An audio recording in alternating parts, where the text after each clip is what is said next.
को वहां उसके ऊपर में होता। आज उसी कुरान की हम अपने बच्चों को तालीम दे रहे हैं। कुरान का सबसे बड़ा मोजज़ा है।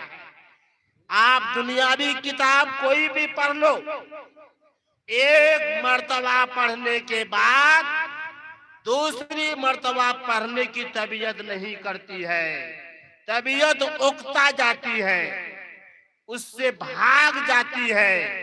मगर कुरान का ये सबसे बड़ा मोजज़ा है।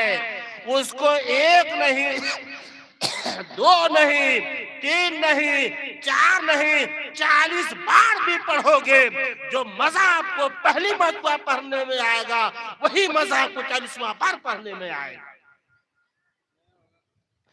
दिन में पढ़ो वही मजा, रात में पढ़ो वही मजा, कारी की जुबान से सुनो वही मजा, हाफिज की जुबान से सुनो वही मजा, नमाज में पढ़ो वही मजा, नफल में सुनो वही मजा, तरावी में सुनो वही मजा, अकेले सुनो वही मजा, महफिल में सुनो वही मजा।